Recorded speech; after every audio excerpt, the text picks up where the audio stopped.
Hello, welcome to Mining Now. I'm your host, Jared Downey. Joining me is Gowdy Molina. Hello, Gowdy. Hello. How's all the tech going on over there? I think we're good. We're good. I think we've got some new gear on the way here.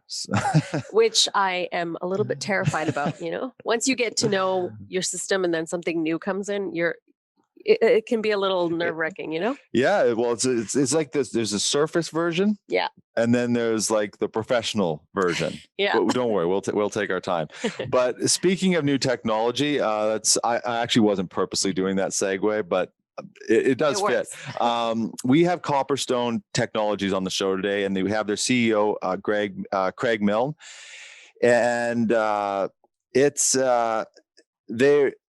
equipment is on a robot, which is obviously the eye-catching thing, but their equipment's doing so much more than that. So it's going to be a very exciting interview with Craig. Before we do that, Gowdy, we want to. It's a big difference. Give a shout out to our sponsors for Mining Now. First up, we have Radai. Radai is a high-tech company which offers cutting-edge geophysical measurement services using unmanned aerial vehicles. Radai's tailor-made field survey services consist of magnetic field measurements and data processing, geophysical data processing and modeling, thermal and infrared imaging, aerial digital elevation models and volume estimations, and much more. Radai services are suitable for a wide variety of applications like mineral exploration, geological mapping, environmental monitoring, and more. You can visit their website at radai.fi. That is RADAI .fi to learn more. Next up, we also have Savannah Equipment. Savannah Equipment supplies new and used mining equipment around the world, from placer to underground to ore processing plants. They have gold concentrating tables, trommels, and mineral jigs in stock now to take advantage of the high gold prices. You can visit them at savannahEquipment.com, where you will find more equipment every day. We also have, of course, CIM. CIM is the leading membership organization for technical content and creating connections in the mining industry. Mining professionals and students can access a breadth of technical expertise through the CIM Technical Paper Library, the OneMine Digital Repository, the CIM Journal, the CIM Magazine, and attend upcoming CIM webinars. Whether you're working in the field, in the office, or at home, join the community today and learn how they can help you achieve your professional goals. Find out more at CIM.org. We also have PowerZone Equipment. When you need a specialized team of world-class engineers for your oil and gas, pipelines, dewatering, or any fluid handling needs, you want to visit PowerZone.com. In addition to their inventory of rebuilt pumps, motors, engines, they also have an amazing team to design and engineer your systems, no matter the challenge, no matter the location. Get in the zone with PowerZone. Visit them at PowerZone.com. And last but not least, we have SolarSet.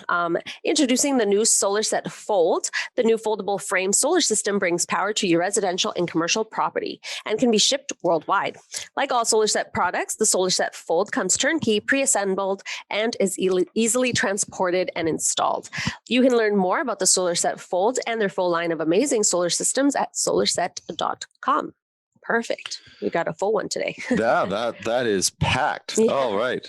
That's a good thing. The cross promotion, when we got lots of sponsors, there is a reason the full sponsorship ones always have so many more views, because you get all that happening. Yeah.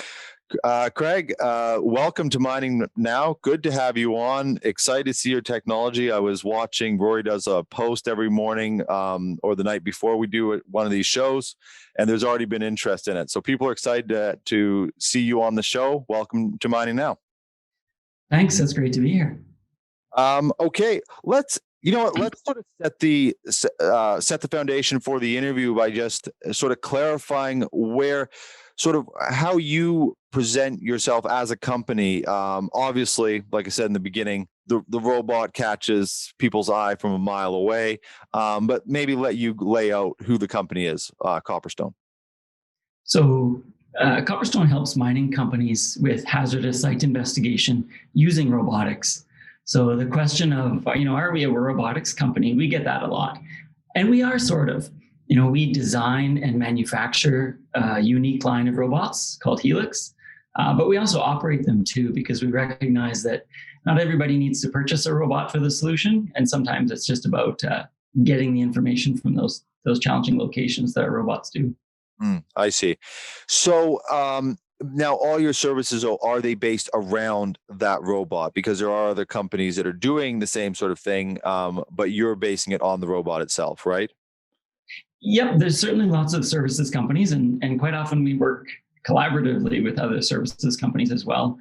Just because of the unique nature of our equipment, we're able to access locations that are typically unsafe for people or traditional equipment, and places that other robotics equipment can't get to. And that's really what we do. And so we're able to either work directly for mining companies or together collaboratively with services companies.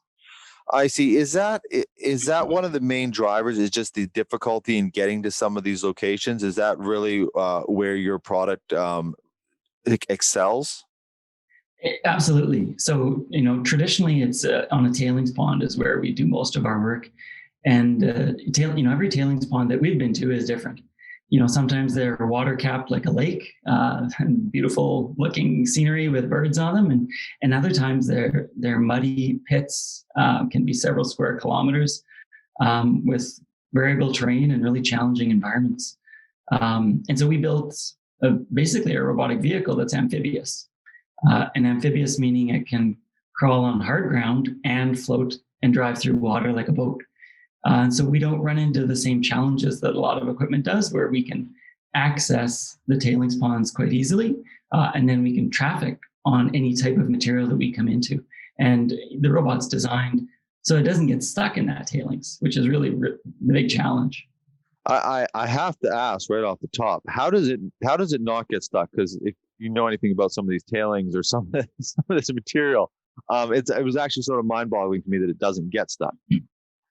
Yeah, it's really based around sort of this idea. I have a little model here of a screw-driven pontoon, and so it's kind of an old design actually. The first patent was in 1899 around a farm tractor that had screw-based propulsion, and the idea is that as a pontoon, this allows the robot to float in water. Right. But then if we turn it, it becomes a propeller and can drive the robot forward.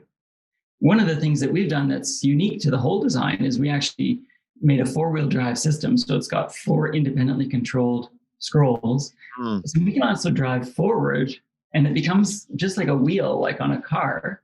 And so we can maneuver very effectively on hard ground, or we can drive through water. And when we do get stuck in the mud, and we've got some cool videos on our website and YouTube, when we do get stuck in the mud, we just basically screw through it and screw forward. So, and is it the independent design, that sort of that 4-wheel, like, are those 4, and we'll bring up videos of it, of course, even while we're talking, we can have one playing. Is it that all 4, are they actually moving independently? Is that, I know I'm going into the robot section but we'll talk about the other side of it, but are all 4 moving independently? Is that how is that the design? That's right. It's, just like your 4-wheel drive truck that you drive. We have 4 independently controlled wheels, scrolls, and we can apply, different amounts of power to each one. So as we encounter, especially when you think about when you transition across the beach into water, yeah, the first 2 wheels that hit the water, all of a sudden the torque that they need is different than the wheels that are still on the beach, and so we can control that separately and drive efficiently on all those terrains. So let's go into the sort of the models themselves, because you've got, I mean, from the outside looking in, it's like there's a small one and a big one. But can we start maybe with the small one and what model that is and what application it's being used for?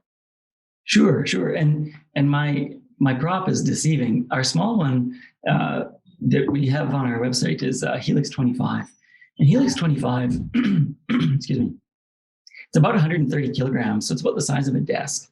Okay. And we built that specifically for a lot of water-based work. And so that can be water surveys, like doing a bathymetric survey. We can do in situ water characterization and sampling. And we can carry some smaller gear too. It can carry about 25 kilograms of mass. We're actually replacing that with a new model coming out. I'll talk about that in a moment, but I'll detour to our bigger one. we have another robot we call HELIX AR2, and it's about the size of a small car. Okay. And we can carry, so it's about 700 kilograms of mass, and it can carry an additional 300 kilograms or so of weight.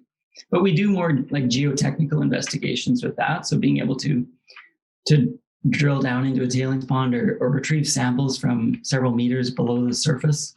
And that's more its specialty. And it's big because it needs to push and drill and do more heavy duty work. So those are the two models that we have had for the past year or so. What we're coming out with actually, and excited to announce it here on your show really for the first time, is what we're calling Helix Neptune. It's packed all of the learnings that we've had over the past couple of years, especially around Helix 25 and a lot of water-based surveys. And we built a robot called Helix Neptune. It's about 350 kilograms. So it's surprisingly large. That's about the size of a golf cart. Okay. But it's that big because we wanted to make sure that it had enough power and torque to never get stuck. But it also, we wanted to make sure that it could operate a number of different tools. So I mentioned things like sonar and water sampling and in situ characterization. Some of that gear gets fairly heavy and some of it's expensive. Multi-beam echo sounder can be $100,000. So we need a fairly sizable robot to carry that around and to make sure that you don't lose that in tailings pond. So these units, can you give us a sort of a picture? I know you've kind of touched on it, but can you sort of paint that picture of what are the tools and technology that's actually sitting on one of those? Let's go with the Neptune, since we're talking about that. What's actually going to be sitting on that, or are you going to adjust the technology that's on it? Is it all packed onto it all the time, or do you adjust it as the application is needed?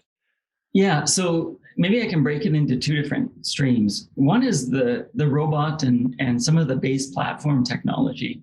So all of our robots currently are based around this screw drive propulsion system, this basic idea. And so within that, we have sensors within the scrolls that monitor kind of the environmental conditions and some of the engineering parameters around how we control the motors. There's navigation technologies. So, there's basically a remote control that a human operator stays safe on shore and can drive the robot with. We also have a computer controlled ground station and fairly long range telemetry radios and Wi-Fi. So we can control the robot from several kilometers away. We can sort of see through the eyes of the robot because it's got onboard cameras. So you can see what's happening locally for the robot. And then we're building in more like autonomy and navigation systems, collision avoidance. And so that's common across all of our robots, those features. Then the specific, we call them payloads, really. They're what makes the robot functional. So to do a bathymetric survey, for example, we would carry a sonar system on board the robot. And we have a mechanism to lift that while we're driving across hard ground. And then we can deploy that into the water. And then we have all of the GPS and the inertial measurement units that control the pitch and roll that measure the pitch and roll of the robot as we're taking these measurements, the sonar below water. But other tools, the idea is to have as many tools on the robot at once as possible so that we can go out into a pond and we can do, the water sampling or water characterization, or the sonar measurements measuring below the surface, or even some of the geotechnical things all at once. The one thing that I noticed is that there was quite a diverse amount of landscapes and environments that the unit was on. Now, is it powered by battery? I would assume. That's right. We started out. All of our robots are battery powered, battery and electric drive motors. And there's a real shift in the industry to focus on, reducing carbon emissions. So we wanted to start with that, just because it works, and these are of course, these are fairly big batteries. They're lithium polymer batteries. So we're more like a Tesla than, the Energizer Bunny in terms of our battery power. Right. But we are also looking at gas and diesel options, because in some situations it just makes sense to have the power and the long life capabilities that you can get out of a traditional powered engine. But sort of battery is our standard that we offer. So, and the reason I was mentioning that is I saw it in some of these cold climates. How would a unit like this perform, the cold, harsh Canadian North? Well, that's where we live. So we're a robotics company out of Edmonton. So cold testing is 9 months of the year for us. You got to find good weather. So really, batteries, of course, they're less efficient in cold weather. And we plan for that, right? The robots all have battery monitors on board so that we know at all times what the status of the batteries are when they're far out in a tailings pond, and the robot can return home safely with enough battery power. And then we can just essentially add more batteries to the robot. They are large, and they can carry large battery packs. And that's, again, part of the scale of the robots that we're building, is so that they have enough battery power to work for hours at a time. Yeah, because right now, like the smaller unit, how long would that go for? And just in, let's say, just like kind of average weather, like that sort of 10 to 25 degree weather. Yeah, 2 or 3 hours would be a typical run of batteries for us. And so, how we would operate at a mine site is we would have 2 completely full sets of batteries, one on the robot doing its work, and the other one we would keep on shore, and we would charge it up either with local power supply or a generator, if that was the only thing available, so that we basically always have one set, and we can trade in and out as the robot comes back home. Typically, to do what you're doing with them, though, would you need a couple? Would a couple units be deployed, like into a tailings pond, or is one generally enough? Or is it the setup different depending on the demand? So could you sort of outline that? Right now, typically one robot goes out and does its work. We haven't encountered the need yet where we need to deploy a fleet of robots, although that's a possibility. It just means, say we were doing a bathymetric survey of a very large lake, instead of having one robot run a grid system for several days, we could deploy several robots, and then they just share and coordinate data. It just comes down to the speed and efficiency that the client needs that work done with. And honestly, Craig, I mean, if you've watched the show, or if anybody watches, I mean, there's so much that we cover on this show, and of course, I'm not an expert in a lot of these things by any stretch. So you kind of touched on the different applications. So I don't know much about hazardous site investigation. So if there is a couple things, and you can kind of outline again what those things are, has it been quite a challenge to make this robot and put all these different applications on to make it all work hand in hand? Or is it usually doing one job at a time, and then it sort of gets reworked and then does another? Or are you sort of working towards making it be able to do multiple tasks? Yeah. So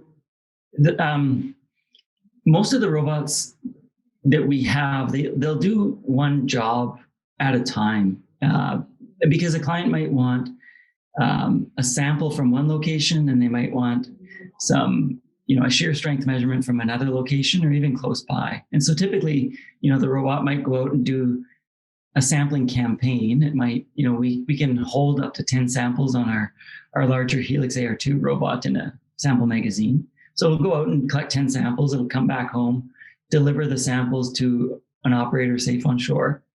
And then we can just swap out tools, basically take off the sampling tool and put on a cone penetrometer, and go out, and we can then go back to those same 10 locations and measure something at those locations. What we'd like to get to in the future is the ability to do them, really right back to back. And that just makes us so much more efficient. Right. But it's not been a really critical or limiting factor for us yet. It's, clients are quite excited about just the safety aspect of not having to put people on a tailings pond. That's the biggest hurdle that we're helping our clients over right now. What about the design of it, like this sort of the evolution of the product? I'm always curious to see the first prototype, or actually, I find the first prototype, I like to see it like a few steps before that, because that's when it's sort of sometimes the humor comes into it on how much things change. What has sort of been the evolution of the product? So that started 7 years ago. One of the founders of the founders of Copperstone were mechanical engineering graduate students at the University of Alberta. And they were working in a lab with Dr. Mike Lipset, who's got lots of experience at companies like Syncrude. He was the research manager there for a long time on tailings. And so they were doing a research project, essentially trying to deploy a sensor in a tailings pond. And they bought a wheeled robot you can get off the internet. And they put their fancy sensor on it and they sent it out into the tailings pond, and it got stuck. Yeah. Luckily, they had a rope and they pulled it back. And they realized that the wheels weren't good, so they put tracks on it and they sent it out into the tailings pond, and it got stuck. Pull it back again, and it really highlighted this problem for them, that the challenge, they built this fancy sensor, but they couldn't get it to where they needed it to go. Right. And so then that's where they started, digging through the archives. And there's always cool ideas that people experimented with 100 years ago. And that's where the screw drive concept first originated. I mentioned this farm tractor from 1899. Chrysler in the Vietnam War had built something called the Chrysler Marsh Amphibian. It's an awesome video to watch. It's really patriotic, rah, but it's it's basically a screw drive tractor that they used for investigating swamps in Vietnam. And it was through these kind of ideas that they thought maybe we should build a new robotic platform based around a scroll drive concept like this. And so that's kind of the genesis of the platform. And then the designs over time, they grew, right? They, like anything, they started with sort of the known concepts at the time, which was a 2-screw system. And there are other vehicles. There's an Australian company, Mudmaster, that makes the Mudmaster tractors that, 2 long screws, and they use them for dewatering of tailings ponds. And they're great at that. But what they're not great at is turning, rolling sideways, driving on hard ground, being highly maneuverable. And that's what we needed when we're trying to get within centimeter level accuracy of our GPS positioning, so that we can do bathymetric surveys, so that we can respond to wind and waves in real time. And so for that, we moved to this 4-screw system. And that's unique and a lot more challenging for us to have done. But that was an evolution of our design. Were there, so again, not being an expert on it, how were people going out and doing this before? Like 20 years ago, what were they, like snowshoes or? Honestly, even how it's done today. So if the beach is, the solid area of a tailings pond is firm enough, you can drive a truck onto it. Right. There's always a little bit of concern, like, is it solid enough? Right. And that's the big question. So, but you can drive a 20-ton truck out there and do a lot of this work, and that works great. If you're going out onto a water-capped facility, it's a lot more challenging. And so there are, for bathymetry, so being able to do the water depth measurements, you can do it with the boat. And so the questions then are like, how do you get the boat into the water? Because a lot of tailings ponds have long beaches or slimes, or, we did some work recently in a pit lake where the walls literally around the lake are really steep. You can't get a boat in there. Right. And then if you're doing more of the geotechnical work, there are large amphibious rigs. So you can get a very large floating platform. And like, they're so large that they actually have an excavator on top of them sometimes. Oh, okay. And that's even the backup propulsion system. If they sometimes have tracks, and if the tracks fail, then it becomes the excavator pulling this thing through the mud. Right. Which is really inefficient. But the scale of that vehicle is so large that the deployment of it becomes a challenge. Right. It's a big investment if you just need to get out and do some quick measurements. And that's really where we've been able to help mining companies is because we can get out there quickly, efficiently. We can traffic around in all sorts of conditions, and it's okay if it's open water or hard ground, and we don't need those specialty boat launches. What is the response? I mean, obviously, the company is, like, you're talking 7 years ago. That's, I mean, in mining industry world, that is very new. So, what is the response? Do you, like the get stuck question? I mean, does that get asked every single time you go to pitch, or do people have a pretty good understanding as soon as they sort of see a video of it and know what you're doing? We do get the question all the time about whether, what do we do if we get stuck? And really that's what we're designed to avoid, right? Is to get stuck, but it does happen. And practically it's better to get a robot stuck than a person. And the sad fact is that actually still happens. There are fatalities on tailings ponds. Happened here in Alberta recently, happens all over the world. And so we would definitely rather get a robot stuck than a person. Yeah. Our business model is geared so that risk of the robot stuck is not our client's problem. That's Copperstone's. But we have a rescue system in place. And so it actually happened a couple of weeks ago.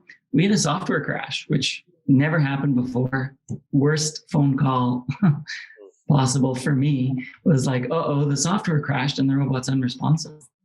But what we did was we have a backup robot that has basically a rescue system on it, a hook, a tow line. And so we deployed that robot.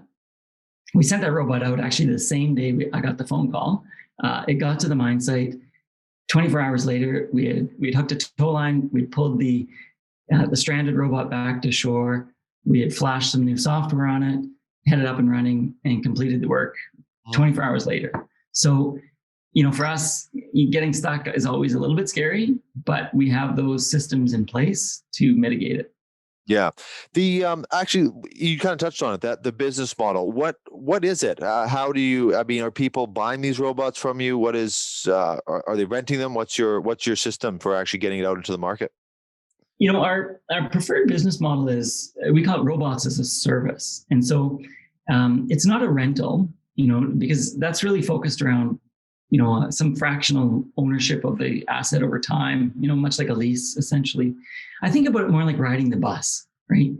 If I want to take the public transit to a location, it costs me $3.50 here in Edmonton. And I can get on the bus and I can go somewhere. And I don't have to care about the maintenance of the bus showing up on time. And I trust that the bus driver has been properly trained and understands all the safety requirements of driving a bus. But for me, as a traveler, I just want to get to a certain location, and that's really a good nutshell of describing how robots as a service works. Client wants 80 samples out in a tailings pond. They want a bunch of measurements over in this hazardous location. We have we come up with a project price for that. We'll go out and we'll do the work. And, we show up on site with an excellent field crew that, all the safety training required, work with the mine to make sure that we're compliant in work permits and all of that.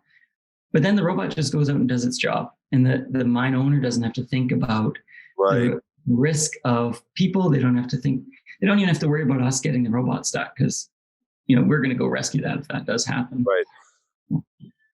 So you're actually, so, and I misunderstood that a little bit when we first met, is that you're not, this isn't me running a mine and I get a couple engineers and a couple of my lead crew to hook up this robot and go sending it out.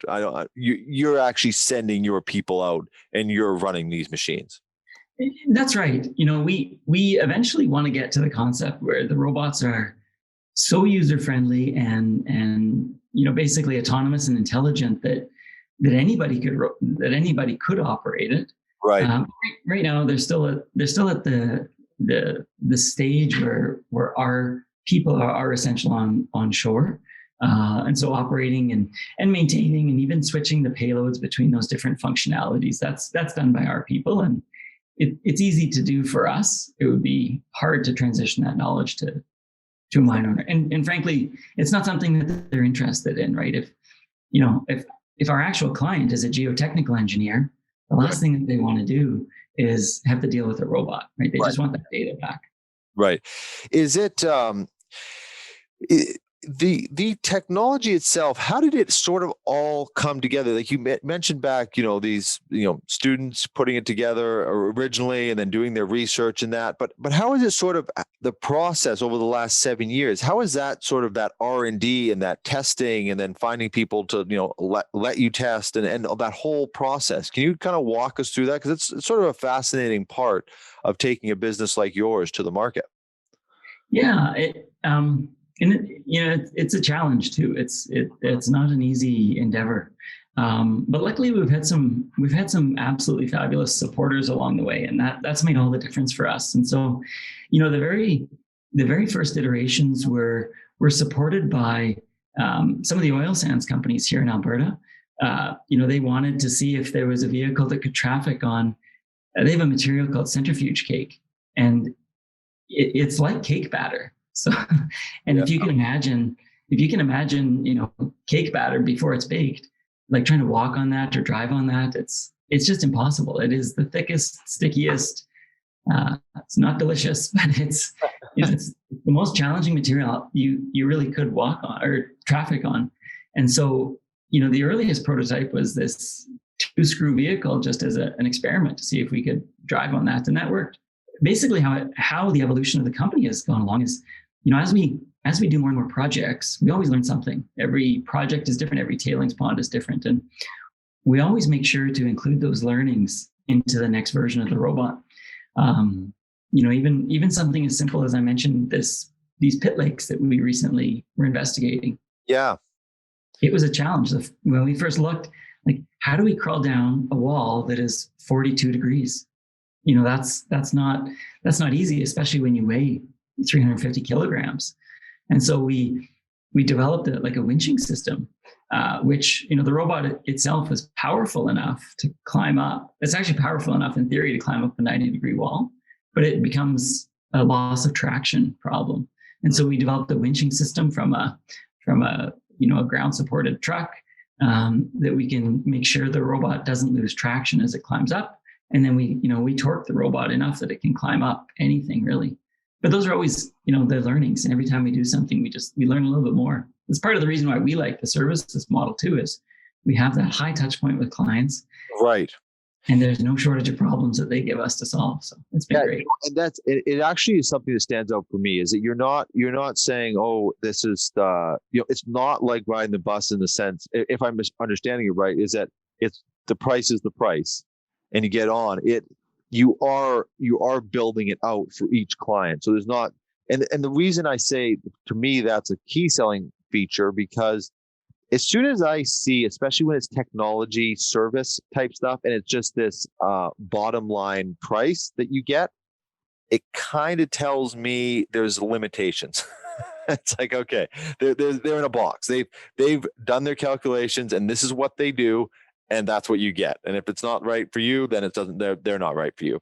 So you're not really putting yourself in that box in any way. Yeah, not at all. And I think the other thing that's worth mentioning is we really don't charge our clients for the NRE or the non-recurring engineering of building something new. For us, when a client has a new problem for us to solve, we do our best to take on that ourselves. In terms of the engineering of that new solution, because we know we're going to be able to carry that forward. Great example. A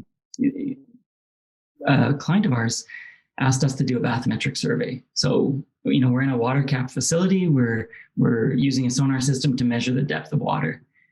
But they said, well, while you're there, we've got this asset that is underwater. We haven't seen it in 25 years, and we don't know what it looks like anymore. Can you tell us what it looks like? Sure. And so what we did there was we thought, we can basically piggyback a second robotic vehicle, a remote operated submersible, with a camera. And take the two robots now communicating with each other. And we can use the remote operated vehicle, the submersible, to go and inspect an underwater asset because it's got camera systems and control systems to control it underwater. And we've got a surface support vehicle already built and ready to go to provide communications, power, and all the control systems. So the really cool thing about that is that simple request from a client that we can solve now becomes this huge opportunity for us to say, hey, if you have anything underwater, we can now solve that with this piggybacking of robots. And it's a super unique solution because, anybody can go buy a remote operated submersible off the internet, but it's tethered to you standing on shore. And so you still have the problems of how do you get it to the water? Yep. How do you communicate with that if it's a kilometer away? So we can go with our Helix robot, we can go a kilometer away and then we can go down. And we can still transmit video and everything. And so it becomes a really unique solution just from that simple request from a client. How do you, I just opened the show talking about that we're upgrading equipment to try to get, we're trying to gain about 30% more efficiency in our production time and things like that. And so you're always trying to balance, but then there's also the time of learning it, and you're sort of gonna have, it's like, oh, we might have to film a couple episodes or twice if it screws up, the things that you're going to run into when you're doing a company, and you're kind of doing it at a whole new level.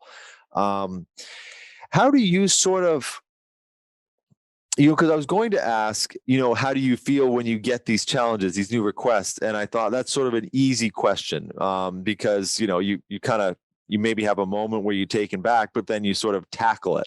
It's the nature of, entrepreneurial and getting into a new market. But I think probably a better question is, how do you balance it? That you come in, you've got your sort of core, and it's sort of you're building onto that core, but now you get more challenges that are coming in, or new ideas. And how do you balance between this is a good business decision and this is a neat idea, and we need to spend our time tackling this? That's a great question, and I probably should have a good answer for that. But I think it's a question. I think we're all looking for that answer. We have a couple of core values at Copperstone that are really important to us, and one of them is we think yes before no. And so I get in trouble all the time around the office here because I say yes to a lot of things, including building, remote submersibles. But you know what? We have just an absolutely fabulous team of creative engineers, and they love solving problems. And so, we of course we try and take on opportunities where we can see a future to it. If it was truly a one-off, it would require a lot of investment from us to do it. And so the client would probably have to help out on some of the investment to get that done. But if we can see a future opportunity, and whether it be, climbing down dam walls or developing new payloads, then for us, it's absolutely an opportunity for us to take on that challenge, say yes to it, and then figure out how to get it done. And have you run into those situations where it is a one-off and you go, this is not, for what the customer would have to pay for what we would have to do, that this is not, and just be transparent with the customer? Have you run into those situations? 100% for sure. Like, I think one of the sponsors today was Red Eye. Yeah. You mentioned an aerial drone service, right?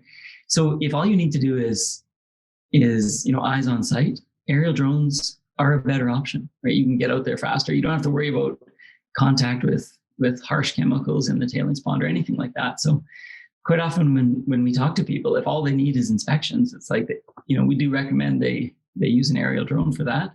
And so that, that happens for sure. But we haven't been in a situation yet where somebody's asked us basically too much. I think it's almost the other way, that I think that we're helping our clients sort of realize the possibilities. Because one of our inspirations is the Mars missions, Mars robots.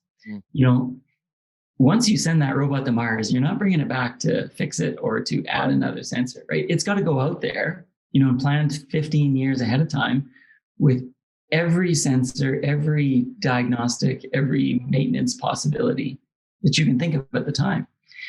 And so, as we sort of put that in our clients' mindsets, that, I think that they're changing from the concept of what they can do today with people and trucks and amphibious carriers to, hey, maybe we could do that. If you're out there already, could you also inspect something underwater? Could you also take a sample? We were at another mine site recently, and we were able to get samples that their only option was a helicopter. And we were there, we were nearby, it was easy. We just grabbed a sample and delivered it to them. A lot more efficient than helicopter could too. So, and I always think like we have some giant companies on this show, and you're serving some massive companies, these mining operations. It must be quite the feeling to take your, I mean, some of your robots, they're not that small, actually. They're the size of a car. It's actually, for a robot, it's quite a big robot, but it must be quite the feeling to see this unit come into these huge operations and solve some major challenges that they have. Just for you as leading that company and working on your team with your team, that must be quite a payoff for you seeing that.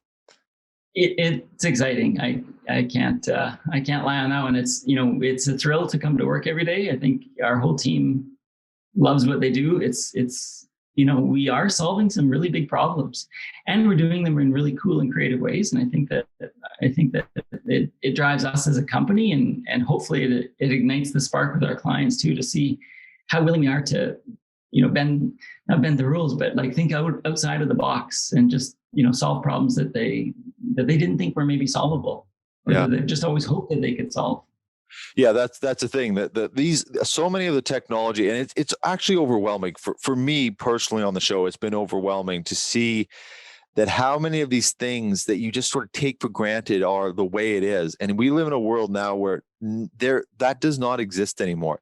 These problems can be solved. And Craig, thanks for coming on the show and doing this and letting us kind of unpack Copperstone, because it's quite exciting to see where the mining industry is headed. When we started the show, I know this seems silly now, but there was some talk, or like, are we going to be able to find enough new technologies to cover? And we, about 10 episodes in, we're like, yeah, that's not going to be our challenge. That's not the issue. But thanks for coming on the show. It really neat stuff. I'm glad you had videos so we could actually bring those up during the show, and the audience could actually see what you're doing. It's quite exciting. So I do hope you come back, because as we say on our show as well, I think things are just getting started. Awesome. Well, thank you for the opportunity. It's been great. Okay. How was that? I keep these saying, I was like, oh, maybe I can get like a discount, but they're not selling them. You can buy one if you want. Yeah, you get, everything is for sale, right? Yeah. Can we just have one in the background? I know. Instead of the prop, I was hoping one would drive across in front of you at some point. That would have been so cool. Okay, Gowdy, where can people follow? We've got lots of people that are suggesting guests to us. Yeah. Sponsors are coming in. A lot of the sponsors are also previous guests. Lots of fun, but where can people go to do all the connecting with us? Well, first off, subscribe to our YouTube channel so you don't miss a single episode. We've got Mining Now, Crownsman Energy, The Crownsman Show, and just about to launch Crownsman Egg. So there's so much that you don't want to miss. If you'd like to be part of the show, any of the shows, or like to recommend someone to be part of the show, contact us, info@crownsman.com. Perfect. Thank you, Gowdy. Thank you, Craig. Thank you, Copperstone. Thank you to all our sponsors. We love doing this show. It's honestly, it's quite an honor for me to be able to look at all these technologies and essentially get paid to be educated. That is the dream. That is the dream, and I get to live it, and we get to live it. Thank you very much, everyone. See you on the next episode of Mining Now.